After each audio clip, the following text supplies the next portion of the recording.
Selamat malam, Dokter Idam dan teman-teman KMU, sahabat KMU. Alhamdulillah malam hari ini kita dapat kesempatan untuk ngobrol-ngobrol langsung dengan dokter spesialis mata KMU Gresik, yaitu Dokter Idam. Nah, ini beberapa hari yang lalu, dokter, kita udah sempat sebarkan flyer tentang ngobrol-ngobrol kita hari ini, yaitu temanya adalah tentang kesehatan mata anak. Ini topik yang bener-bener lagi penting banget nih dok buat ibu-ibu kayak aku juga nih, karena kan sekarang lagi masa-masanya sekolah online nih ya teman-teman, ini terutama bunda-bunda lagi galau nih dok. Nah sebelumnya mungkin saya kenalan dulu, saya dengan Uli Deroja yang akan memandu ngobrol-ngobrol kita malam hari ini bersama Dokter Idam. Nah nanti Dokter Idam akan sedikit banyak ngasih materi, atau mungkin kita ngobrol santai aja ya dok ya. Jadi biar Iya, nanti dibikin teman-teman santai sambil aja. menunggu teman-teman untuk join juga. Jadi nanti sebelumnya mungkin Dokter Idam bisa perkenalan diri dulu nih dok. Gimana sih Dokter Idam nih selama ini di KMU menangani apa? Terus sudah berapa lama? Mungkin dokter bisa perkenalkan diri dulu, silahkan. Oh, oke. Ya, perkenalkan saya Dr. Ida Mustahid Arifin, SPM. Saat ini saya bekerja di KMU. Eh, untuk KMU-nya saya ada di KMU Gresik, Lamongan, dan di Ngimbang. Oh, juga di Lamongan Dan juga ya dok ya? iya, di Lamongan juga. Oh, saya kira cuma di Gresik aja. Pantesan tadi ada temen yang dari Lamongan tanya, ini khusus untuk Gresik atau Lamongan juga? Nah, saya kurang tahu nih. Ternyata Dokter Idam juga juga prakteknya di Lamongan juga ya, Dok Iya, ya? di Lamongan juga. Baik. Terus, apalagi ya? Udah di KMU udah kurang lebih ya, hampir 2 tahun lah. Oh, 2 tahun. Udah lumayan lama Mm-mm. ya, Dok ya. Baik. Mm. Oke dokter, mungkin langsung aja saya cerita sedikit nih dok ya tentang kekhawatiran orang tua termasuk saya nih di masa-masa sekarang ini. Ini kita lagi menjalani sekolah online dok. Nah ini Iya, iya, iya. anak-anak kita ini ya, aduh kita nih sebagai orang tua yang udah bertahun-tahun menjaga anak-anak supaya nggak terlalu intens dengan gadget, dengan laptop. Nah sekarang nih kondisinya mau nggak mau nih dok, kita nggak bisa menolak karena kondisinya memang anak-anak diharuskan untuk sekolah online dan pasti mau nggak mau setiap hari akan berhadapan dengan laptop atau gadget. Nah, ini dokter bisa cerita sedikit nggak nih, kira-kira nanti apa sih dampak atau efek untuk kesehatan mata anak sebelum nanti kita mencari atau membahas lebih lanjut tentang pencegahan-pencegahannya? Mungkin dokter bisa cerita sedikit nih, efeknya apa sih ke anak-anak kalau anak-anak nih intens atau sering melihat gadget atau laptop, dok? Ya, oke. Jadi emang ya tahu sendiri pada saat sekarang kan ini lagi sekolah semua hampir semua kegiatan kalau bisa dibilang online ya. Betul. Jadi semua kegiatan pakai handphone atau komputer segala macam. Dan Betul. emang banyak orang tua yang khawatir gimana kondisi mata anaknya kalau terlalu sering dengan gadget dan komputer. Dan banyak orang tua juga yang takut kalau anaknya ternyata harus dengan kacamata. Nah, itu dia nih dok kan. Aduh, saya aja gimana-gimana menghindari kacamata nih dok. Gimana kalau anak-anaknya udah kecil, udah pakai kacamata gimana nih dok? Ya, jadi sebenarnya sih emang penggunaan gadget itu pada beberapa penelitian disebutkan kalau bisa memicu terjadinya miopia atau rabun jauh. Jadi Hmm. emang penyebab, jadi kalau mundur sedikit ya, jadi penyebab rabun jauh itu sebenarnya banyak faktornya. Jadi sampai sekarang tuh belum belum bisa tahu faktor pastinya apa sebenarnya. Jadi kita hanya tahu salah satunya keturunan ya. Jadi Iya. keturunan itu salah satu faktor uh, terjadinya miopia atau rabun jauh.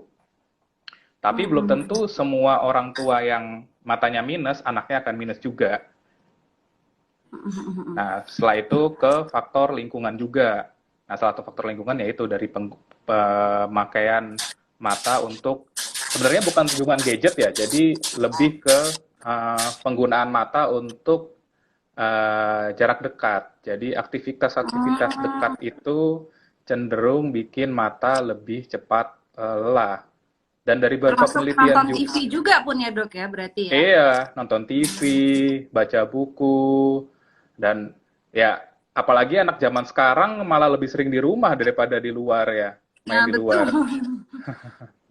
Nah, itu dari beberapa penelitian emang disebutkan aktivitas dekat itu cenderung eh, jadi progres untuk pertambahan mata minusnya itu semakin besar dibanding Hmm. anak-anak yang lebih banyak aktivitas di luar atau menggunakan matanya untuk melihat jauh. Berarti tadi selain faktor keturunan, faktor lingkungan juga termasuk habit itu tadi ya dok ya juga mempengaruhi Ya, munculnya rabun jauh. Berarti memang anak-anak pun bisa ya dok ya memang sudah rentan juga ya, nggak memandang usia dewasa atau anak-anak juga bisa kena rabun jauh itu ternyata memang bisa juga ya dok ya berarti. iya bisa. Jadi emang kita dari anak-anak pun, terutama kita ya yang rasnya Asia, itu cenderung eh, lebih banyak yang mata minus dibanding ras-ras yang lain. Hmm. Jadi emang makanya ras-ras Asia cenderung lebih banyak yang berkacamata dibanding ras yang lain. Oke, oke. Kalau gitu gimana dok? Ini kan tadi selain keturunan ada faktor lingkungan juga. Nah, tindakan pencegahan apa sih yang orang tua atau kita bisa lakukan untuk mengurangi munculnya mata minus ke anak-anak nih dok? Karena kan itu Ah, tadi sekarang tuntutan sekolah online ini sudah nggak bisa dihindari nih dok. Nah, apa nih pencegahannya supaya anak-anak nggak sampai rabun jauh gitu dok? ya, sebenarnya sih kadang-kadang kita agak sulit ya kalau mau menghindari jangan sampai minus gitu, jangan sampai matanya minus. Nah itu agak sulit karena salah satu penyebabnya yaitu karena bentuk bola matanya juga berpengaruh. Jadi Hmm. panjang bola mata itu mempengaruhi apakah anak itu akan minus apa enggak. Nah, nah faktor-faktor yang lain itu juga bisa mencetus juga. Jadi ya tadi kayak melihat dekat segala macam. Nah, pada saat kondisi kayak gini ya gimana caranya ya? Mungkin salah satunya dengan eh, yang pertama mungkin mengimbangi eh, mata ini digunakan untuk aktivitas jauh dan dekatnya. Jadi karena kita sering aktivitas dekat, nah aktivitas jauhnya juga jangan lupakan. Jadi anak-anak juga mungkin, nah karena sekarang juga kan jalan-jalan nggak boleh ya, karena COVID Mm-mm. ya. Ya Betul, mungkin betul. di depan rumah aja, main-main sebentar di depan rumah, nggak usah terlalu jauh. eh, Setelah itu masuk lagi ke dalam rumah. Ya emang agak-agak sulit ya, kondisi sekarang kita nggak boleh kemana-mana, terus aktivitas juga banyakkan dengan komputer dan handphone. Mhm. Terus ada lagi cara untuk mengatasi biar sebenarnya gini. Jadi kita dengan kita sering dengan aktivitas dekat ya baca, main komputer ataupun menggunakan handphone, itu mata cenderung lebih cepat lelah.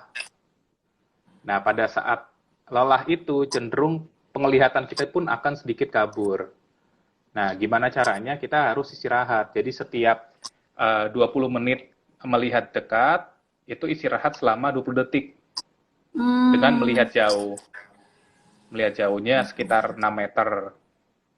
Nah, oke. itu tetap dikerjakan walaupun sambil misalnya sekolah setiap 20 menit, istirahat sebentar 20 detik, melihat jauh, lanjut lagi sekolahnya.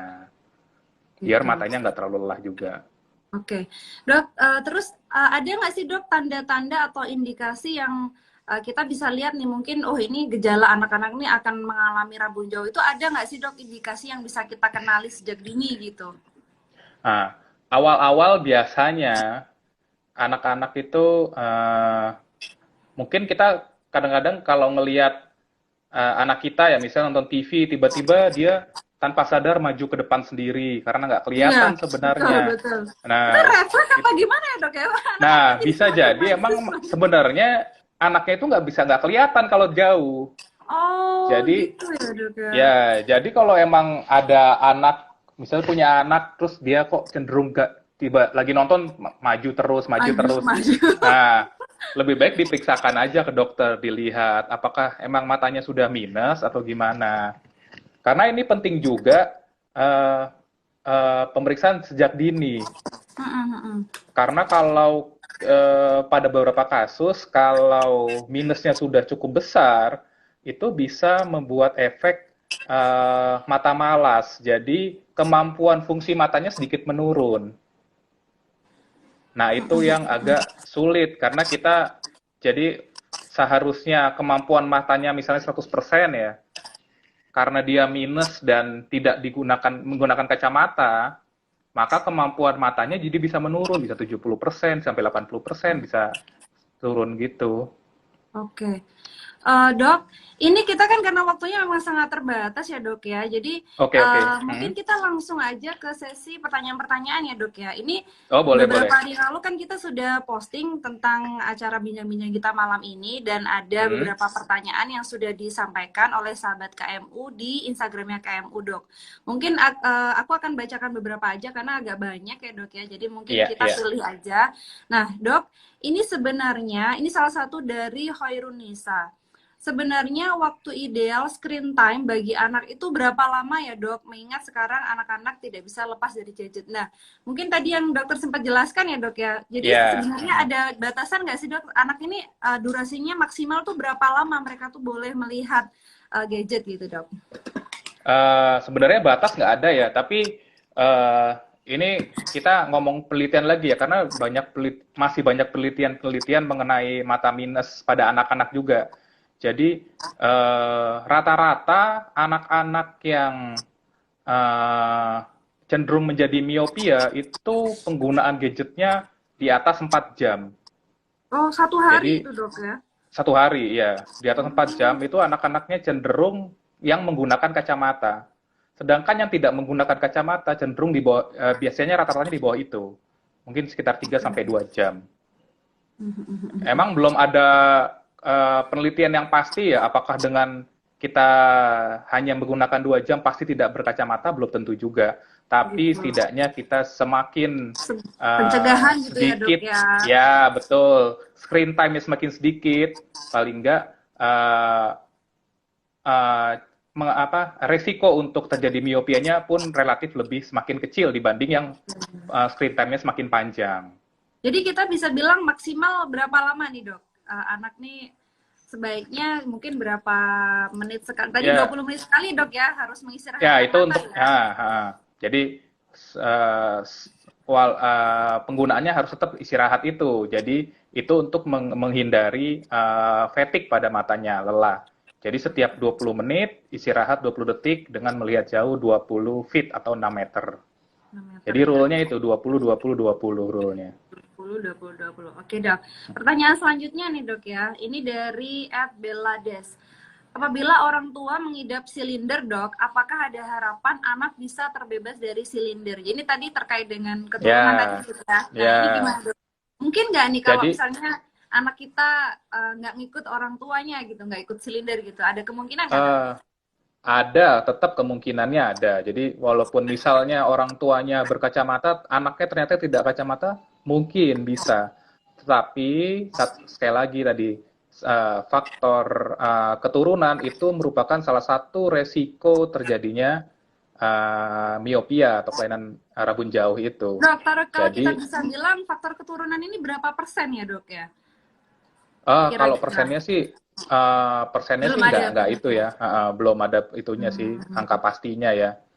Tapi semakin orang tuanya berkacamata berarti anaknya resikonya semakin besar. Makin besar gitu ya dok. Ya, Tapi kemungkinan untuk silinder ini nggak menurun ke anak juga ada ya dok ya berarti ya. ada.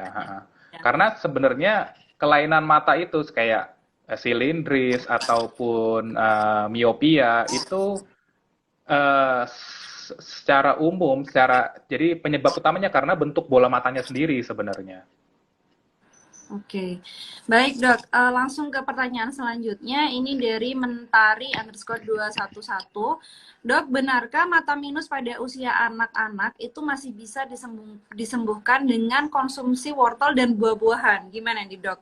Bener nggak nih Nah, dok? Karena kayaknya ini saya paling juga sering zaman ini kecil, ditanyain. Kalau praktek ini paling sering ditanyain. Kenapa? Saya kecil juga kayaknya makan wortel, makan buah, nggak pura-pura, tapi tetap aja jadinya minus juga dong. Iya. Ini kayaknya ini kalau setiap ada orang tua yang bawa anaknya terus harus kacamata, ini jadi pertanyaan wajib orang tua kayaknya ini. Selalu menanyakan soal ini. Ya, oke. Jadi sebenarnya konsumsi misalnya vitamin ataupun buah-buahan seperti wortel, tomat atau apapun yang dibilang mempunyai efek baik untuk mata itu sebenarnya tidak tidak mempunyai efek terhadap minusnya sendiri. Gitu. Jadi walaupun sudah konsumsi wortel apapun, tetap minusnya tidak akan berkurang. Jadi Jadi ya sebenarnya berarti nggak ngefek juga nih dok, berarti dok kalau saya rajin makan wortel lah. iya, kalau harapannya dengan makan wortel minusnya hilang ya nggak ada efeknya. Oh gitu ya, soalnya ini kayaknya Uh, sudah turun temurun. Ayo makan wortel yang banyak biar nggak kacamataan ya, gitu kan itu dok. kayaknya udah jadi mitos di masyarakat itu. Betul, Kalau udah matanya mitos banget minus, itu dok kayaknya. iya iya. Mm-mm. Berarti itu nggak terlalu berpengaruh dok ya sebenarnya Nggak berpengaruh dikonsumsi. untuk mata minusnya, tapi untuk kesehatan matanya itu berguna sekali. Oh gitu, berarti Ya, tetap kita terapkan aja dok ya, nggak masalah ya dok betul. ya. Untuk kesehatan mata baik. Tapi kalau harapannya menghilangkan minus, ya percuma, nggak akan bisa. Nah, itu dok, berarti kalau gimana nih Cok, caranya untuk misalnya anak-anak sudah terlanjur rabun jauh nih dok ya. Nah, Ya, kalau ya. dengan wortel tadi ternyata nggak bisa, solusinya apa nih dok? Untuk Nah, supaya anak-anak nih nggak berkacamata nih dok utamanya nih. Karena kan mm-mm. harapannya orang tua juga jangan sampailah anak kita pakai kacamata gitu, apalagi dari Mm. kecil gitu. Ya, emangnya jadi pertanyaan yang paling sering juga kalau kalau misalnya dibilangin orang tuanya, Pak atau Bu, ini harus kacamata ya anaknya. Terus ya pertama nanya obatnya apa biar sembuh atau Hmm, kalau nggak Pak, kalau bisa nggak tanpa kacamata misalnya kayak gitu. Banyak gitu yang tanya gitu. Jadi sebenarnya intinya kalau sudah diketahui bahwa anaknya perlu kacamata, itu emang ya kita sudah intinya tidak bisa apa-apa. Jadi ya jadi mau nggak mau harus mau nggak mau, kacamata. oh gitu ya Mau dok nggak ya. mau harus Berarti memang kacamata. nggak bisa terhindarkan juga ya dok ya. Nah, Betul. Jadi dokter kalau mungkin bisa memberi saran atau masukan atau solusi ya. Gimana sih untuk proses pemilihan kacamata yang tepat nih untuk anak ya? Karena kan kalau kita kan sebagai orang tua mungkin bisa yang ngerasain ini kurang ini terlalu berat atau apa. Nah, kalau anak-anak kan mungkin mereka nggak ngerti ya yang nyaman atau gimana. Nah, teknik untuk hmm, memilih kacamata yang pas untuk anak-anak nih gimana sih dok? hmm, hmm. Ya, jadi yang pasti gini, yang pasti anaknya kan harus berkacamata ya. Kadang-kadang ada orang tua yang bilang kalau kok kasihan dok ya masih kecil sudah harus kacamataan. Kalau nggak pakai kacamata gimana?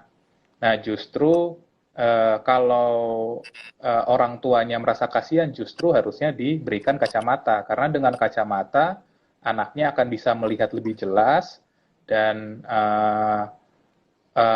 gangguan-gangguan kayak tadi saya bilang kalau misalnya minusnya tinggi hingga bisa terjadi mata malas itu bisa terhindari.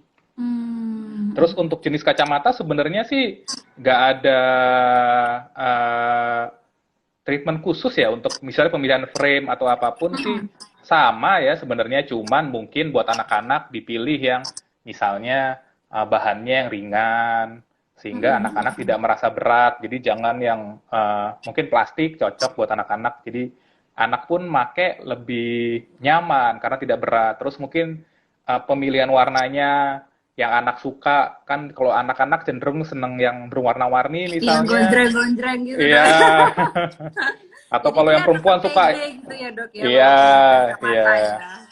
Baik, dok ini ada pertanyaan dari teman-teman yang join di live Instagram kita kali ini. Ini ada dari Kak Ifada Kamilia. Dok, saat ini anak-anak sehari daring 3 kali, padahal biasanya seminggu hanya beberapa jam saja boleh pegang HP. Tips agar mata anak tetap sehat meskipun sering melihat HP setiap hari, dok. ya oke.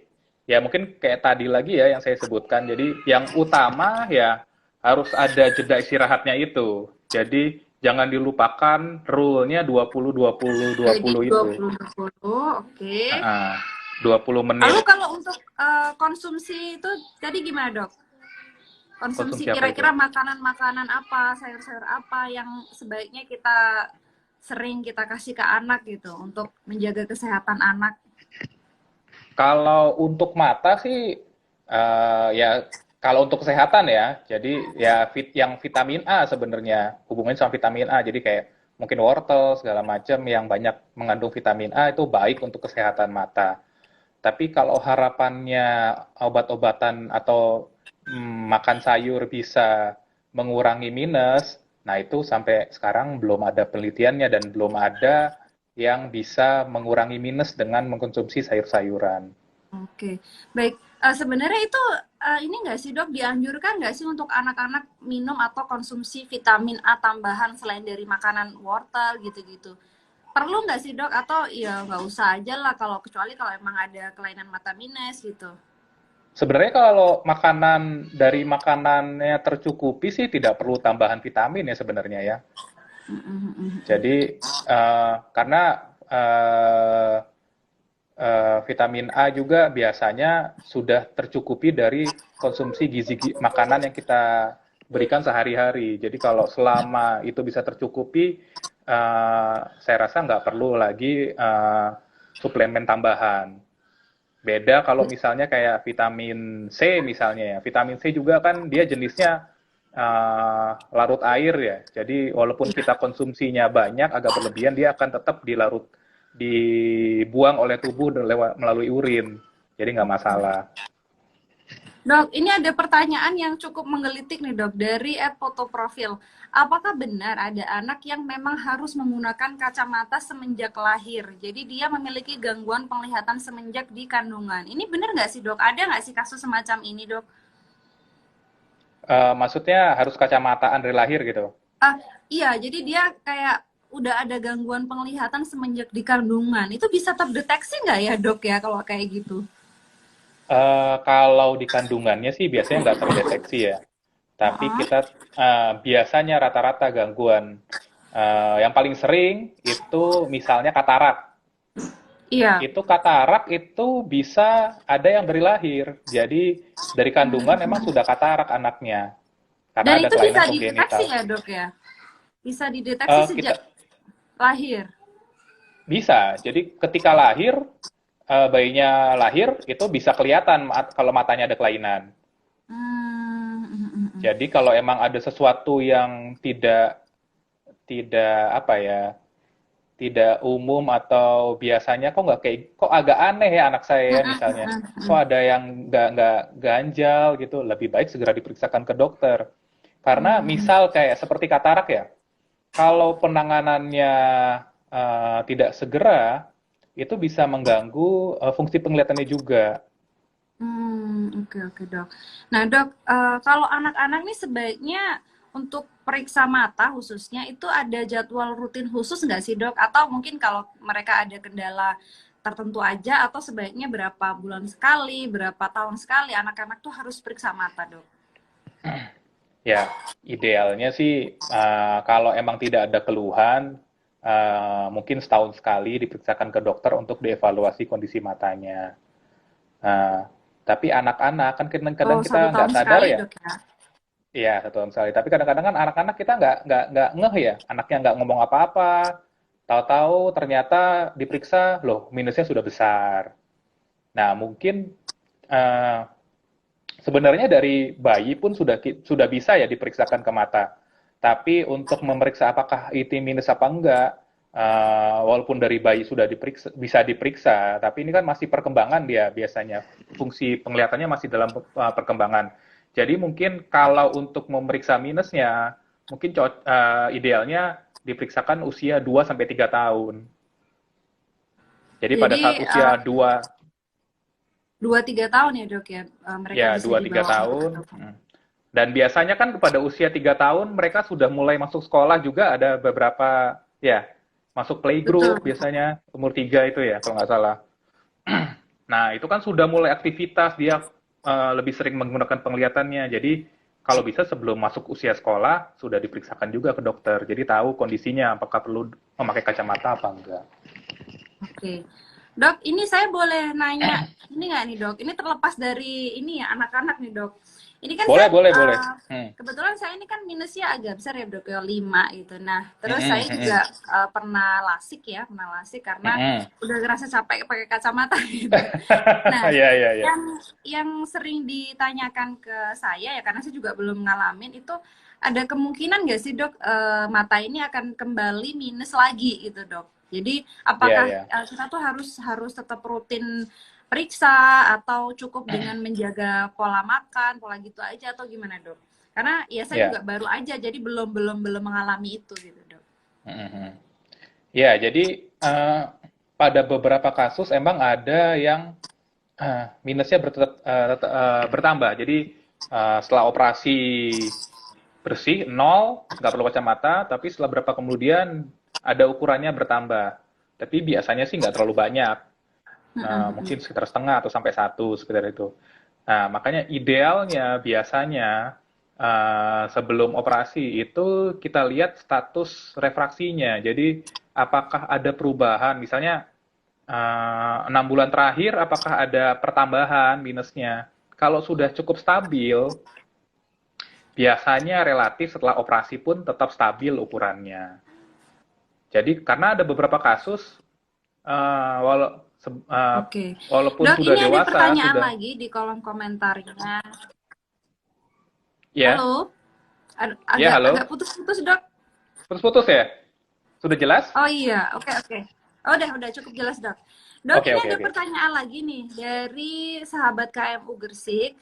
Dok, jika anak di bawah usia 5 tahun sudah mengalami keluhan kabur dan memicingkan mata jika melihat, ketika diperiksa ukurannya positif. Nah, setelah pakai kacamata, bertambah usia ukurannya semakin tinggi positifnya atau bisa berubah minus, Dok. Terima kasih. Nah, gimana nih dok? Jadi anak ini pertama diperiksa positif. Setelah pakai kacamata, bertambah usia, ukurannya semakin tinggi bisa semakin positif atau bisa berubah minus dok. Gimana nih? Ya, jadi tadi kembali lagi. Jadi uh, penyebab mata minus ataupun plus positif itu tergantung dari bentuk bola matanya. Kalau matanya minus itu cenderung bola matanya memanjang. Bola mata Jadi memanjang. lebih panjang daripada normal. Sedangkan kalau plus itu cenderung lebih pendek daripada normal. Nah, nanti Hmm, apakah dia akan menjadi positif atau tetap positif ataupun menjadi minus itu tergantung perkembangan bola matanya nanti dilihat. Kalau ternyata hmm. dia cenderung lebih memanjang dan akhirnya lebih panjang daripada normal, dia akan berubah menjadi minus. Berarti Nah, bisa ya dok ya? Bisa-bisa berubah menjadi minus ya, tergantung bisa, dari bisa. perkembangan matanya ini tadi ya Hmm, dok ya? hmm. Oke, Karena oke. sebenarnya pada saat awal-awal perkembangan anak-anak uh, usia misalnya 0 sampai 2 tahun, 2 tahun sampai 3 tahun, itu kalau diperiksa itu masih positif dia. Mm-mm. Nah, semakin usia bertambah dia semakin ke arah nol. Gitu. Oke, oke, Dok. Ya. Oke, Dok. Ini ada pertanyaan lagi, Dok. Apakah mata merah dan gatal juga salah satu sebab dari seringnya melihat gadget? Ini untuk anak-anak maksudnya, Dok ya. Apakah mata merah dan gatal pada anak-anak juga merupakan salah satu akibat dari seringnya melihat gadget? Hmm. Ya, jadi kalau kita sering, ini bukan hanya gadget ya, tapi aktivitas dekat, itu yang pertama frekuensi berkedipnya jadi sedikit berkurang. Hmm, Nah, ketika frekuensi berkedipnya berkurang, mata cenderung lebih gampang kering. Nah, ketika mata kering, refleks dari mata itu akan berkedip, jadi untuk membasahi bola matanya. Nah, kalau kering kondisinya, itu akan timbul keluhan kayak gatel, mata tidak tentang nyaman, sepet, ganjel. Itu bisa berarti karena mata faktor merah mata. itu juga berarti termasuk. Bisa, iya. Jadi bisa karena gadget, tapi bisa juga karena faktor lain. Jadi Jadi belum aktivitas yang tadi itu tentu. ya dok ya, jadi membaca jarak dekat, pokoknya yang jarak dekat tadi dok ya, bukan nggak melulu gadget ini berarti ya. Iya, iya, iya, iya. Oke oke dok. Nah dok, ini ada pertanyaan, sebetulnya usia yang tepat pemberian gadget ke anak itu usia berapa dok? Untuk menghindari anak mata minus. Nah, itu gimana nih, Dok? Ini kayaknya juga sebuah curhatan orang tua nih, Dok. Karena kan itu tadi, Dok, orang tua kan aduh udah anak-anak sekolah daring, udah pusing gitu Iya, ya. iya, iya. Jadi kadang pun bukan cuma sekedar tugas sekolah, anak-anak dikasih gadget nih, Dok. Ya, ya itu. Kadang-kadang, jadi kalau menurut saya, apalagi sekarang kondisi masa pandemi dan banyak semua online, karena sudah banyak eh, aktivitas untuk belajar dan segala macam menggunakan gadget, kalau bisa selain aktivitas itu, ya sudah jangan dipakai gadgetnya. Misalnya anaknya mau apa ya, main game misalnya, ya ya kalau bisa karena sudah banyak dipakai untuk belajar sekolah ya dibatasi sekali. Misalnya cuma dikasih waktu 5 sampai 10 menit misalnya. Jadi Jadi emang ya jadi ada ini nggak, Dok? Ada usia tertentu nggak sih sebaiknya anak ini baru boleh mulai untuk dipegangin gadget atau boleh bermain gadget itu sebenarnya usia berapa sih, Dok, itu? eh, Idealnya kita ngomong ideal aja, Dok, ya, karena kan selama ini kalau kita ngomong nggak ideal nih harusnya nggak boleh. iya iya. Justru idealnya nggak boleh Oh harusnya. iya iya benar idealnya nggak boleh. Jadi gimana, Dok? Sebenarnya boleh anak-anak itu usia berapa, Dok?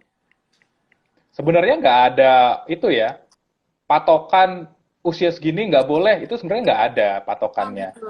Cuman ya tadi kembali lagi, kalau kita dari, masalahnya gini, kadang-kadang gadget itu kan adiktif ya. Anak-anak dari kecil kita sudah membiasakan memberi, kadang-kadang dia nggak bisa lepas dari itu jadinya. Misal Nah, main game atau nonton video YouTube atau apapun, kalau kita dari usia dini sudah memberikan, sebenarnya ya itu yang bahaya adiktif dari anak-anak itu karena dia merasa ya mungkin orang tuanya juga itu ya terbantu ya karena repot ngerjain apa tinggal dikasih handphone enak gampang anaknya nggak rewel selesai urusannya tapi uh, efeknya juga bisa ke anak karena dari kecil dari usia dini sudah mata itu lebih sering digunakan untuk aktivitas dekat dibanding aktivitas jauhnya karena gadget itu kan gampang ya mm, kita bisa mm, mm, bawa mm. dibawa kemana aja bisa, sehari-hari kita bawa. Jadi cenderung penggunaannya itu bisa berjam-jam. Beda kalau buku ya, misalnya baca buku. Biasanya kan kita perlu duduk atau tempat tertentu, nggak bisa sambil jalan sambil baca buku kan nggak bisa. Sedangkan Betul. gadget sekarang orang sambil jalan main gadget bisa. Betul, itu Di udah pengalih mobil, yang paling gampang itu, Dok. Anak rewel apa main iya. gadget langsung Nah, gitu iya kan. makanya. Oke, Jadi Dok, ini emang, ada hmm? pertanyaan lagi, Dok. Oke, Aduh, oke, oke. aku nggak enak banget nih, Dok, sebenarnya motong-motong, tapi karena pertanyaan dari sahabat Oke, oke, KMU nggak apa-apa, banyak nggak apa-apa. banget, jadi mungkin kita agak agak mempercepat ya, Dok, ya, nggak apa-apa Oke, ya. Ini oke, ada oke. pertanyaan dari Kak Rista. Untuk anak usia yang belum bisa diajak berkomunikasi secara efektif, Dok, kira-kira bagaimana pemeriksaan tajam penglihatannya? Nah, ini mungkin bener juga nih, Dok. Ini kan kadang kita anak misalnya masih 2 tahun atau yang belum bisa ngomong jelas, belum bisa berkomunikasi secara efektif. Ini gimana kita cara untuk meriksanya, Dok? Sedangkan kan kalau diperiksain terus kamu bisa lihat jelas nggak? Dia kan nggak bisa menyampaikan dengan jelas nih apa yang dirasain. Gimana, Dok? Iya, iya. Jadi pemeriksaan untuk tajam penglihatan itu ada dua sebenarnya. Ada secara objektif maupun subjektif. Mm-mm. Jadi ada pemeriksaan yang emang diciptakan khusus untuk anak-anak sehingga tidak perlu interaksi dari anak-anaknya, Mm-mm. tidak perlu kalau yang dewasa kan kita harus baca, harus nyebutin angka berapa segala macam. Yang dewasa itu kan Mm-mm. perlu interaktif ya. Betul. Nah, Kalau untuk anak-anak gimana anak-anak nih, Dok? ada alat-alat tertentu yang diciptakan tanpa perlu anak-anaknya interaktif. Jadi kita meriksa dan kita bisa tahu kondisi minusnya berapa. Jadi ada alat Hmm. khusus emang untuk Oh, anak-anak. memang ada alatnya ya, Dok, ya? Ada alat khususnya untuk Oh, anak-anak. gitu. Nah, Dok, ini kan sekarang di tengah kondisi pandemi kayak gini nih, Dok, ya. Nah, mungkin ada orang tua yang pengen sebetulnya untuk memeriksakan ke dokter, tapi karena kondisinya tidak mendukung, apakah di KMU ini juga support untuk konsultasi online, Dok? Dengan Dokter Idam mungkin. Apakah ada Oh ya, mungkin ada untuk dari jadwal KMU tertentu? sendiri emang karena masa pandemi seperti ini, kita ada program untuk konsultasi secara online. Jadi bisa melalui webnya KMU, nanti kita bisa di situ ada pilihan chat dengan dokter. Oh gitu. Jadi untuk Wow, ini untuk teman-teman terbantu untuk sekali nih, Dok. iya iya. Hmm. Oh, jadi kita bisa ini ya, Dok ya, bisa chat online dengan itu ada jadwal tertentu nggak, Dok? Misalnya Dokter Idam hari ini atau kita bisa anytime gitu, Dok. Kalau mau konsultasi langsung ada jadwalnya. Ada jadwalnya kalau mau lihat jadwalnya mungkin bisa lihat di Instagramnya KMU, itu bisa melihat jadwal dokter yang online. Tapi apabila mau bertanya dan pas tidak ada jadwal dokternya, mungkin nanti pertanyaannya tetap masuk, tapi akan dibalas melalui email biasanya. Begitu ya. Oke, Dok. Nah, Hmm. ini berarti benar-benar membantu terutama ibu-ibu yang ada kendala anaknya tapi nggak bisa datang ke sana, Dok ya, karena kan memang ya kondisinya seperti sekarang ini kita juga mau nggak mau butuh semuanya serba online. Berarti di KMU ini sangat sangat mensupport teman-teman atau sahabat KMU yang mau konsultasi itu bisa banget baik dengan dokter idam atau dengan dokter-dokter spesialis mata lainnya di KMU bisa melalui chat online ya, Dok ya. Nah, untuk Iya. jadwalnya teman-teman bisa cek di websitenya KMU atau di Instagramnya KMU. Nah, KMU sendiri nih, Dok, ya ada selain di Gresik, di Lamongan, terus ada di mana lagi tadi, Dok? Lokasi KMU. Eh, Kalau KMU sendiri ada di Gresik, Lamongan, Sidoarjo, sama Bangkalan.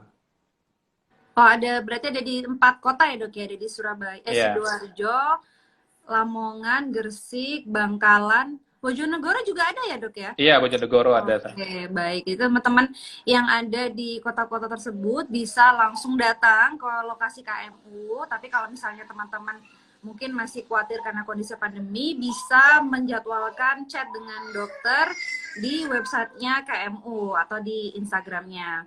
Baik, Dok. Ini aduh, saya sebenarnya pengen ngobrolnya lebih lebih lebih lama lagi, Dok ya, pengennya. Cuman karena memang tadi sudah diwanti-wanti sama Mbak Ardi dari KMU, waktunya cuma 1 jam, Mbak. Dokternya ini juga mau ada tindakan lagi. Nah, mungkin sebelum saya menutup nih, dokter mungkin ada tips atau apa yang mau disampaikan ke sahabat-sahabat KMU terkait dengan kesehatan anak, topik yang sedang kita bicarakan pada malam ini. Oke, jadi eh, yang pasti kalau untuk anak-anak sendiri, jangan kita harus tetap periksakan ya, walaupun kadang-kadang kita nggak aware sebagai orang tua, nggak sadar kalau anaknya sebenarnya sudah perlu kacamata. Jadi sebisa mungkin diperiksakan sejak dini. Jadi tadi saya bilang usia 3 atau 4 tahun sudah mulai periksa ke dokter mata untuk dicek apakah kira-kira perlu kacamata atau enggak. Dan seperti sekarang ini kondisi pandemi banyak menggunakan gadget atau komputer, uh, usahakan tetap istirahat. Jadi jangan dilupakan rule 20-20-20-nya tadi. Jadi 20 aktivitas, istirahatnya 20 detik dengan melihat jauh sekitar 20 feet atau 6 meter. Terus ya itu aja paling dari saya. Itu ya tadi ya, Dok ya. Aduh, ini teman-teman, sayang sekali ini waktunya memang sangat terbatas. Cuman Dokter Idam sangat terbuka ya, Dok ya, untuk konsultasi ya, Dok ya, anytime. Boleh, silakan. Boleh ya. Jadi Hmm. teman-teman, ini istilahnya tadi dikasih tahu KMU Telecons. Nah, itu tadi. Jadi untuk konsultasi online dengan Dokter Idam atau dengan dokter spesialis mata lainnya, teman-teman bisa join di KMU Telecons. Untuk waktunya kalian juga bisa lihat di websitenya KMU. Nah, Dok, ini kan tadi saya menjanjikan kalau untuk penanya terbaik itu ada hadiah voucher saldo OVO ya senilai 50.000. Nah, nanti akan diumumkan di Instagramnya KMU pada hari Sabtu. Jadi bukan malam ini karena tadi pertanyaannya banyak ya dok ya, bagus-bagus juga. Jadi mungkin teman-teman admin perlu waktu untuk memilih siapa nih Dipilih-pilih lagi ya. Betul. Atau mungkin nanti dokter sendiri malah yang pilih pemenangnya. Oke, oh iya dok, ini satu lagi. Jadi di klinik KMU itu ada namanya layanan prioritas KMU VIP, betul dok ya?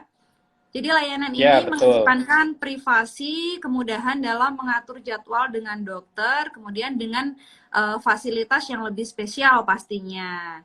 Nah teman-teman, Ya, ini tadi itu untuk di KMU Gresik ya. oh hanya di KMU Gresik ya? Wah, berarti ini Sementara yang VIP hanya di Gresik. hanya di Gresik. Ini prioritas buat sahabat-sahabat KMU yang berlokasi di Gresik itu bisa memanfaatkan layanan prioritas KMU VIP. Betul ya dok ya? Iya. Oke.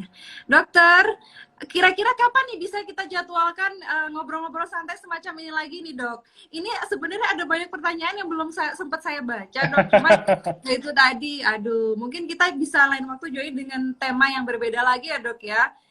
Selain Iya, nanti tinggal kesehatan diatur mata waktunya anak. lah. Betul. Oke dokter, mungkin dari dokter Idam ada lagi yang perlu disampaikan atau mungkin cukup? Udah, mungkin dari saya itu aja. Baik, terima kasih sebelumnya Dokter Idam saya sampaikan. Jadi ini tadi ada banyak banget materi yang disampaikan oleh Dokter Idam terkait dengan kekhawatiran orang tua yang sekarang anak-anak cenderung sekolah daring. Itu ternyata memang banyak banget tips ataupun pencegahannya supaya mata anak enggak langsung merabun jauh. Jadi diantaranya tadi yang paling penting disampaikan oleh dokter adalah 20-20 ya dok ya. Jadi 20 menit anak melihat gadget atau TV ataupun membaca dari jarak dekat, kemudian kasih jeda 20 detik untuk memandang jarak jauh ya dok ya. 6 feet ya dok ya. 6 feet. 20 feet, 20 feet 20 atau 6 feet. meter. Atau Ya. 6 meter. Berarti 20, Ya. 20. Nah itu tuh penting banget nih teman-teman. Terus kemudian kalaupun anak-anak itu memang terpaksa harus menggunakan kacamata ya dok ya, itu bukan sesuatu yang apa ya ibaratnya jangan dilarang gitu ya dok ya. Kan kadang orang tua tuh malah aduh kalau bisa nggak pakai kacamata gitu kan malah kasihan anaknya padahal ya dok ya kalau kita maksain kayak gitu. Jadi anak-anak berkacamata itu nggak masalah ibu-ibu ya. Jadi bukan sebuah aib, bukan sebuah sesuatu yang apa yang salah gitu ya. Malah kalau memang kacamata itu solusi untuk anak bisa melihat lebih jelas itu nggak masalah. Dan untuk anak-anak yang tidak ada gangguan penglihatan pun sebaiknya tetap kita periksakan paling tidak 1 tahun sekali ya dok, bener ya? Kita tetap periksakan rutin ke dokter mata paling nggak 1 tahun sekali supaya kita tetap tahu kondisi mata anak kita ini. Oke dokter, mungkin itu tadi yang sedikit yang bisa saya simpulkan dari pembicaraan kita malam hari ini. Terima kasih sekali lagi saya sampaikan untuk Dokter Idam yang sudah meluangkan waktunya. Mudah-mudahan kita lain waktu bisa join ngobrol-ngobrol lagi dok ya. Atau mungkin kalau sudah nggak pandemi kita bisa ketemu langsung dok. Kayaknya iya boleh. Lebih senang kalau kita ngobrolnya tatap muka langsung, nanya-nanya langsung. Lebih enak ngobrolnya ya. Bener dok, cuman memang kondisinya lagi kayak gini ya, jadi ya, ya mau nggak mau kita ini.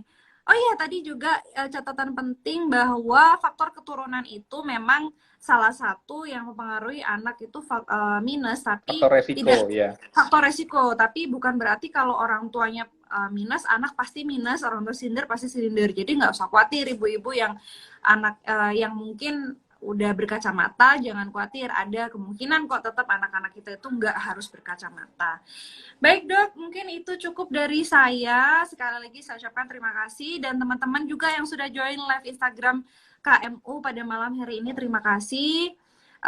Insya Allah kita akan ketemu lagi di topik-topik yang lain bersama dokter-dokter yang lain juga, mungkin selain dokter Idam. Ada banyak ya dok ya, dokternya di KMU Gresik ya? Iya, ada banyak. Baik. Jadi mungkin gantian Terima kasih Dokter Idam. Ya, makasih juga Mbak Yuli. Dok. Mungkin ini malam-malam nih dok. Memang saya kemarin juga tanya, ini nggak apa-apa nih kita ganggu jadwal dokter malam-malam. Ternyata sahabat KMU tuh dok rata-rata online-nya malam karena ibu-ibu dok. Iya. Jadi menunggu waktunya itu nunggu anak-anak tidur dulu, nunggu longgar dulu. Jadi ya mau nggak Pagi-pagi mau nih. ngurusin anaknya sekolah ya. Betul dok, pagi di sekolah, masak dulu. Nah, jadi mau nggak mau waktu luang ibu-ibu nih malam. Jadi sekali lagi terima kasih dan mohon maaf untuk semua teman-teman yang sudah join pada malam hari ini. Ditunggu pengumuman pemenang siapa yang penanya terbaik. Nanti dokter Idam sendiri yang pilih loh. Terima kasih dan assalamualaikum warahmatullahi wabarakatuh.